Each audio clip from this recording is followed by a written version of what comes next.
Ça fait des mois que je recherche le remake pourri, mais pour le moment je ne trouve rien. Alors je continue à enchaîner les suspects. Bordel, ça devrait vraiment pas être aussi compliqué.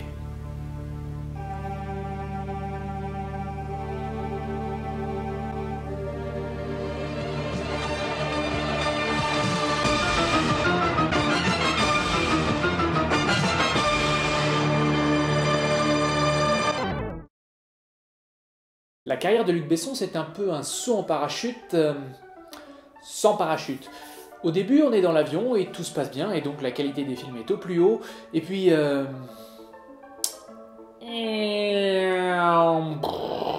Cette affirmation ne tient pas compte du film Valérian que, à l'heure où j'enregistre cette vidéo, je n'ai pas encore vu. Dans le cas qui nous anime aujourd'hui, on a de la chance.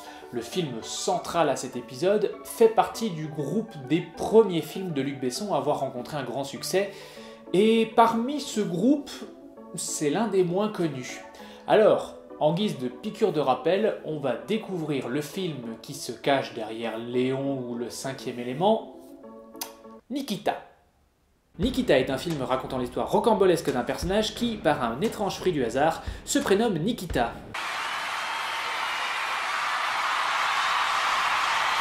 Bref, c'est une junkie jouée par Anne Parillot qui se fait condamner à mort après avoir tué un flic suite au cambriolage raté d'une pharmacie. Mais là, surprise, elle se réveille dans une unité militaire secrète, accueillie par Bob, joué par Tchéky Karyo. Elle reçoit une formation d'espionne, à la suite de quoi elle retrouve le monde extérieur. Elle rencontre Rico, joué par Marc Duray, ils tombent amoureux et leur relation est fréquemment parasitée par les missions de Nikita, parmi lesquelles un voyage à Venise offert par Bob qui se transforme en assassinat, et l'espionnage de documents secrets qui se transforme en un pur bain de sang, à la fois de manière figurative que tout à fait littérale. Le film se conclut par un ras-le-bol de Nikita qui décide de disparaître, laissant Rico et Bob s'expliquer entre eux. Alors oui, je viens de spoiler le scénario dans ses grandes largesses, mais j'ai laissé les meilleurs moments de côté. Nikita est un super film et je vous le recommande chaudement si vous ne l'avez pas vu. Malgré son statut de l'oublié des grands films de Luc Besson, il a eu un impact assez fort, à savoir il n'a pas été adapté une, mais 2 fois en série, et aujourd'hui on va s'intéresser à la plus connue des deux. Je me réserve le droit de faire un autre épisode pour l'autre série, quand j'aurai trouvé un matériel source exploitable. Nikita est donc une série américaine comportant 4 saisons de 22 épisodes diffusés entre 2010 et 2013 aux États-Unis. Une fois de plus, elle raconte l'histoire de Nikita, jouée par Maggie Q cette fois. L'action ne se déroule plus en France, mais aux États-Unis, et l'organisation secrète d'espions qui a formé Nikita, et qui ici s'appelle La Division, a des délires de grandeur quand notre héroïne refait surface après 3 ans de fuite et décide de se venger de l'assassinat de l'homme qu'elle aime par La Division, en faisant échouer tous leurs plans. Du coup, non seulement le prémisse, la localisation, l'époque et certains événements diffèrent du film, scénaristiquement on est plus sur une suite plutôt qu'un remake. Pire, en m'intéressant à la page Wikipédia de la série, j'ai découvert que le film original avait un vrai remake qui s'appelle Nom de code Nina, qu'il va donc me falloir acquérir et analyser. Et tant qu'on y est, j'annonce tout de suite que je vais m'arrêter aux 22 premiers épisodes parce que je considère qu'une série doit avoir un dénouement potable en fin de saison 1 en cas d'annulation. Je vise personne. Taxi Brooklyn. Ce qui est plutôt intéressant, c'est que le scénario introduit un nouveau personnage, Alex, joué par Lindsay Fonseca, une ex-pute junkie qui se fait recruter par la division au tout début du premier épisode et qui vivra le même entraînement que Nikita, ce qui fait que le film original, à travers Alex et quelques flashbacks savamment placés, sera plus suggéré que raconté. En plus de ça, je me suis immédiatement figuré que ce serait super de voir Alex tomber dans l'endoctrinement de la division pour terminer sur un face-à-face de super soldats. Mais non, dans un premier de très nombreux retournements de situation, il s'avère qu'Alex est une taupe de Nikita à l'intérieur de la division, ce qui m'a immédiatement indiqué que le scénario n'allait pas s'aventurer au-delà des limites du grand public, ce que j'ai trouvé un peu dommage. Alors bien évidemment, vu que 22 épisodes de 40 minutes ça se remplit pas qu'avec 2 pégus, certains personnages du film original voient leur rôle croître avec l'opportunité. Le patron par exemple passe de 2 pauvres scènes au rôle du grand méchant complotiste. D'ailleurs, il gagne un nom, Percy, et il a la même voix que Gil Grissom dans Les Experts et Baker dans Taxi Brooklyn. Du coup, puisque ça fait la 2e fois que je vais mentionner son doubleur dans cette émission, j'ai fait l'effort de rechercher son nom. Stéphane Godet. Il y a aussi la maquilleuse, un personnage plutôt marginal dans l'original, malgré un monologue assez poignant. Il y a deux choses qui sont sans limite. La féminité et les moyens d'en abuser. Qui devient Amanda, femme fatale responsable de la guerre psychologique et de la torture à la division. Il y a aussi Birkhoff, expert informatique, qui je présume est ce type de l'original qui a même pas 30 secondes de temps à l'écran. J'aime bien ce qui a été fait avec ces personnages parce que j'ai pas trop le choix. Sachant qu'on essaie d'allonger un film de 2 heures en une série qui multiplie par 8 le temps de visionnage alors qu'un des personnages centraux, à savoir le Namoureux de Nikita, a disparu, il fallait bien donner du temps de parole à d'autres. Et ils correspondent au ton que la série veut transmettre. Vous allez me dire qu'on pourrait aussi insérer des nouveaux personnages qui graviteraient autour d'Alex la Nouvelle. Eh bien, il y en a deux. Deux recrues qui paraissent importantes au début, mais qui finissent par disparaître et réapparaître selon les besoins scénaristiques. Quoique leurs personnages en tant que tels sont bien clichés. Du coup, j'ai du mal à voir comment on aurait pu les exploiter plus intelligemment. Et puisqu'on parle de scénario, la dernière fois que j'ai regardé une série adaptée d'une œuvre de Luc Besson, ça s'est pas bien passé du tout, mais fort heureusement, Nikita, la série, est très loin de la catastrophe que fut Taxi Brooklyn. Le principe est que Nikita, à la fin du pilote, fait la promesse de renverser la division, et ce, mission par mission. Du coup, même si l'épisode est uniquement là pour remplir un vide, on a toujours un lien fort avec l'intrigue principale, ce qui manquait cruellement à Taxi Brooklyn. Et en plus de ça, des épisodes bouche-trou, il y en a pas des masses. Outre le pilote qui est bien sûr primordial à l'intrigue, l'histoire reçoit un drastique coup de pied au cul dans un double épisode de mi-saison et ensuite monte régulièrement en puissance jusqu'à la fin, plutôt que de faire tomber tous les masques dans le dernier épisode, ce que je peux apprécier, quoique le dernier épisode reste bien trop fourni en révélations inutiles. J'apprécie également le fait qu'une partie non négligeable des épisodes montre les héros improvisant parce qu'ils ont merdé leur plan à cause d'événements qu'ils ne pouvaient pas anticiper.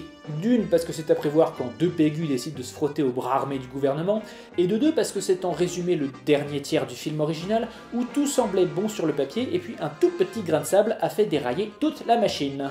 Globalement, le scénario est plutôt bien ficelé et il associe les événements avec un flux graduel de révélations, certaines qu'on peut voir venir et d'autres pas.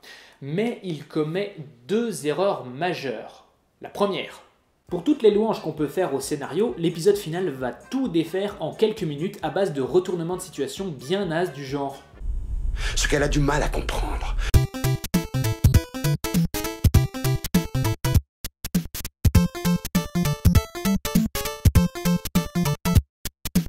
C'est que j'ai toujours quelques coups d'avance. Tout se passe à présent comme je l'avais prévu. Je l'ai fait exprès de dire que j'étais mort. Tout ça pour artificiellement remettre de l'attention pour la saison 2, alors que pour ceux qui ont suivi toute la saison 1, il n'y en avait pas vraiment le besoin.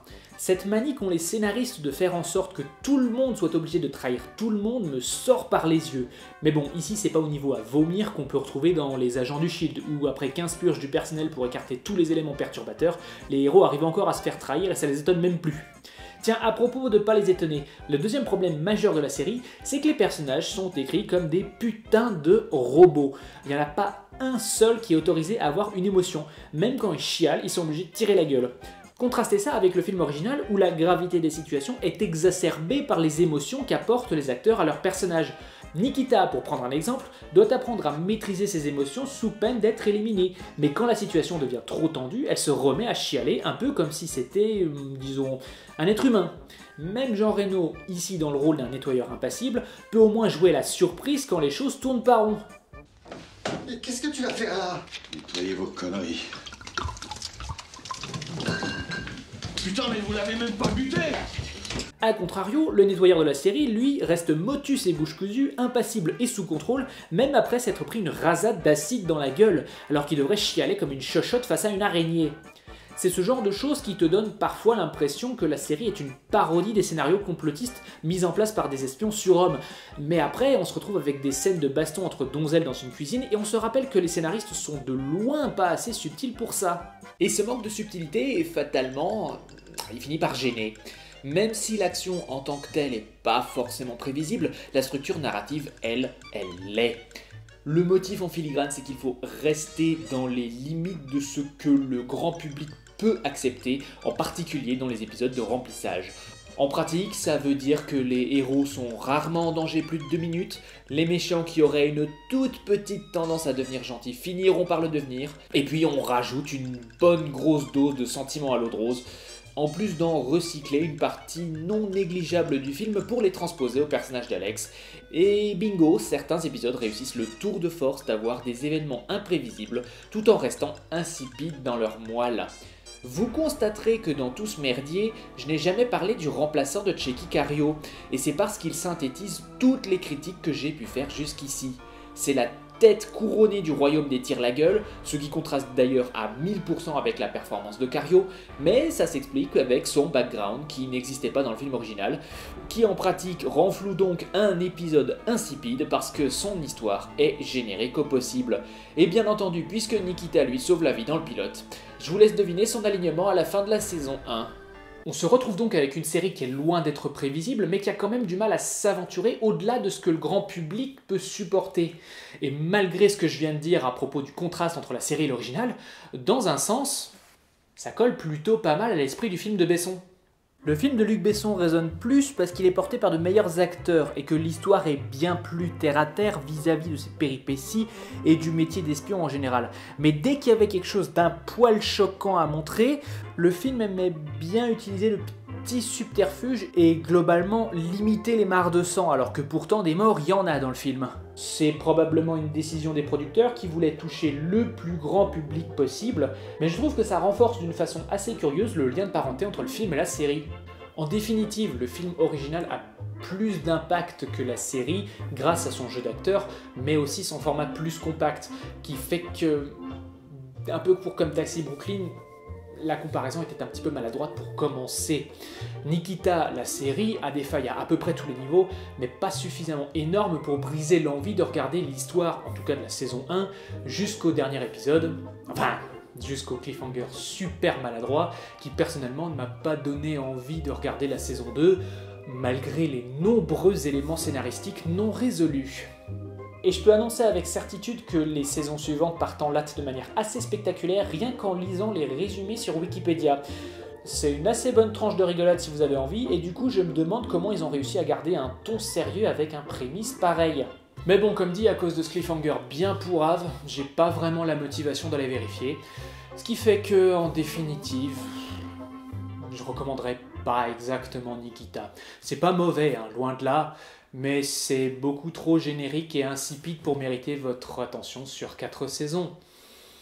Le film, lui, beaucoup plus compact et beaucoup mieux joué, finalement il est beaucoup plus engageant pour le spectateur, malgré son nombre d'actions bien moindre. Et sur ces sages paroles,